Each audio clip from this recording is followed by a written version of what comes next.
Good morning from Times Square in New York City.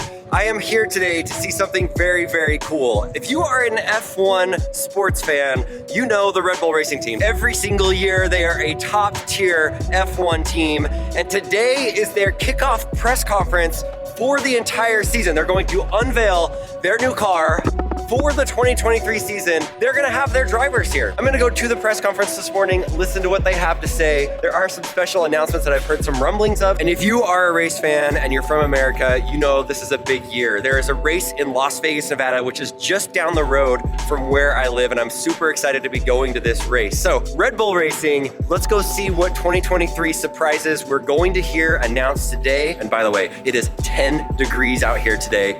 I should have brought some gloves. Whew, okay, we got here. I got my special pass. There's massive line. My ears are frozen. We get to skip the line. That's nice. Oh, hey, check it out. We're late. Please show your credentials. Oh, it's warm. I'm feeling warm again. Oh, that's good. Okay, we gotta get a good spot up front. Okay, we made it in. Not super packed in here.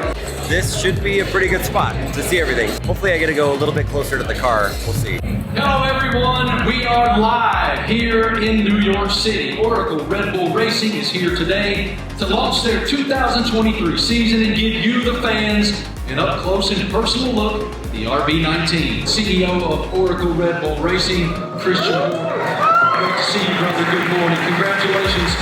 I'm like 5 feet away from Max Verstappen and the drivers. It's pretty dang awesome.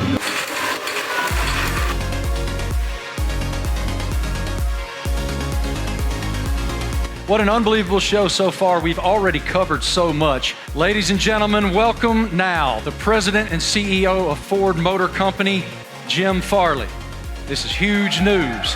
Well, I have to say Ford is going to return to Formula One after more than 20 years. Okay, the press conference just ended. All the drivers and the Ford CEO are right here.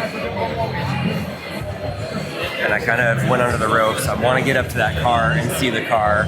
Everybody's waiting to get up there. If you watch the F1 series on Netflix, the very first episode, they're in Singapore. That was back when me and Lincoln went to Singapore to be some of the first people to test out mobile live streaming with YouTube. Like, they sent us out there to see the race. And then it was kind of funny, the very first race and the very first episode of the Netflix documentary was at that race. So the big announcement, and really there's two reasons why I came here. One, to meet Max Verstappen. I checked that off the list. And then two, to see Ford's announcement. You know I like electric cars, all things EV. Somehow, whenever there's something EV related, I find myself there, even if it is F1 racing. It's a big deal because Ford, it's been 20 years since they've been in F1 racing, and now they're back. And Jim Farley, the CEO, does love racing. He's like a racer at heart. This is the Ford Mach-E that Jim Farley rolled out in. I think the Ford Mach-E got a bit of a reception of like, why is it called the Mustang Mach-E? Kind of like the Tesla Model Y. It's not like the most exciting car. You see Chevy coming out with the electric Corvette at some point here. Their Ford F-150 Lightning has killed it. It's such a great truck. The Mach-E, I know they've sold a lot, but it's not my favorite car. Battery tech is evolving so fast right now. The motors, the batteries, everything. But it'll be interesting to see what they do with the technologies come 2026. Some of the people were asking him, are you gonna take the Ford Expedition and make that electric? Or the Ford Explorer? And he said, I want you to think of the future of electric cars at Ford as like its own line. We don't need to take away from the gas cars. We're gonna create a line that's gonna be really exciting. They're doing different things with aerodynamics. That's why they're working with Red Bull to learn from them of how they can make their car more aerodynamic. And there's some things he's trying to do with over-the-air updates. I know Tesla does over-the-air updates. I paid $2,000 on Lincoln's Model Y, and it got an upgrade so it would go faster. And it looks like Ford is looking to do that with some of their vehicles to maybe even get it like a second faster 0 to 60 if you pay a certain amount of money. So yeah, some good things. They're working on a lot of stuff. It's cool to see Ford in this space. Even though we have right now all Teslas, I don't want you to think that we are just like the biggest Tesla fanboys that we never would drive another car. I would actually get a Ford F-150 Lightning if I needed a truck. And honestly, with the renderings of the Cybertruck and the prototype that was just leaked yesterday, even if the Cybertruck came out right now, if it had a similar range, I would prefer the Ford F-150 Lightning. I'm just excited when people push forward electric cars. I'll be positive about the things I like, and I'll also point out the things that are negative that I don't like. So I'm not completely biased, just so you know. Okay, I've never been to one of these fancy press conferences, but it really is just the press here. I mean, there's Max Verstappen that just walked by me. I took a selfie with him earlier. They're just wandering around getting interviews. Jim Farley is getting interviews with people. I missed my chance. I was supposed to ask Jim Farley a couple of questions. I thought it was right at 11. I showed up at like 10:47 and they were already interviewing him and it just ended, like 5 or 6 of the influencers. So I didn't ask him a question. I just missed it. I would love to be able to talk to one of the drivers or something, but I don't think it's gonna happen. What's cool is like, there's the car right there. There's the drivers.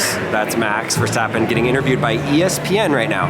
Yeah, that's ESPN. Step down carefully on this. There we go. Oh, whoops. I just walked right in Jim's interview. My flight leaves in like 2 hours. I think I could stick around and meet with a few more people, like actually ask Jim Farley some questions, even though I missed my opportunity earlier. But I also am meeting Lincoln in Arizona to go golfing. And I need to get on this flight so I can meet him tonight down there. So I do need to leave. All right, we're heading out. I'm getting in my car. There's a giant crowd. I feel bad. Everybody's waiting to see the drivers, but I don't think the drivers are gonna be coming out here anytime soon. Would you like a Red Bull given out? Red Bull. Do you have a sugar-free one? I do. Okay, thank you. Hope you enjoy. How many Red Bulls have you given out since you've been here today? So far, probably around like 90. 90? Yeah. Okay. But it's still, people are still coming out, so. The Red Bull car. Packed car. Cool. Have a good one. Look at all these people out here. There's so many people. Hey. All right, we're heading out. Let you guys cut open the car. Right? I know, we need to. They should. Thanks, guys. Wow. It was cool. It was really cool. Oh, yeah. Oh, no, I don't think I'm allowed to. Sorry. All right, I'm heading out. I almost gave my pass to them. That would have been a nice thing to do, but all those fans, it is freezing out here. Man, people love F1. Oh, look at that truck. Dang, that's sick. Oh, that's sick. Okay. Wow, that's cool. I can't believe those people are sitting out for that long. I totally should have given them my badge. I would have got in trouble though, but man, diehard fans. Yeah, here's my car. All right, we are set.